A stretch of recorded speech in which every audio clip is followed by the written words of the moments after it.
La présidentielle 2023 en RDC est très attendue et plusieurs candidats ont déjà annoncé leur intention de se présenter au scrutin de décembre.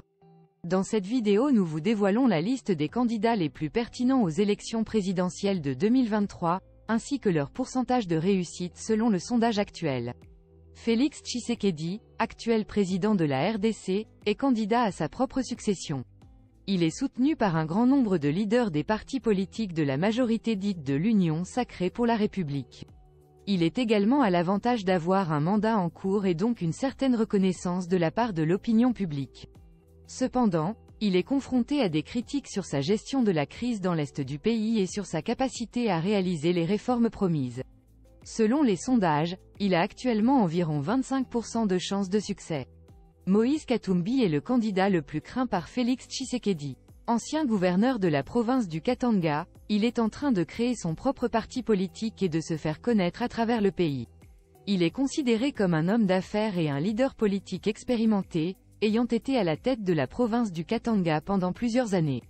Il est également soutenu par des leaders de l'opposition. Selon les sondages, il a actuellement environ 35% de chances de succès. Denis Mukwege, prix Nobel de la paix 2018, pourrait être une donne inattendue dans cette élection.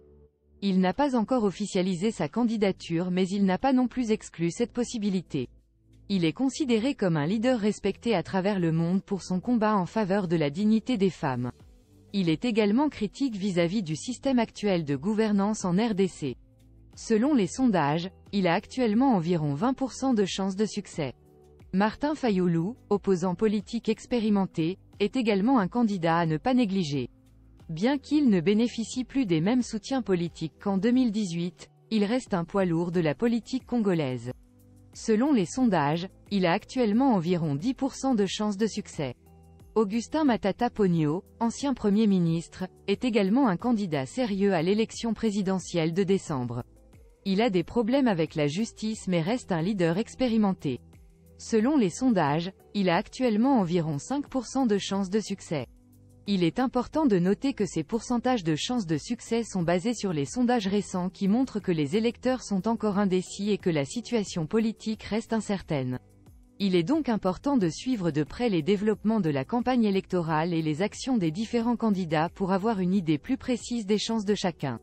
Enfin, il est crucial de souligner que l'élection présidentielle au Congo-Kinshasa est un processus complexe et qu'il est difficile de prédire avec certitude qui sera le prochain président. Il est donc important de rester vigilant et de suivre les événements avec attention. Likez cette vidéo et abonnez-vous à notre chaîne pour plus des vidéos intéressantes sur le Congo-Kinshasa.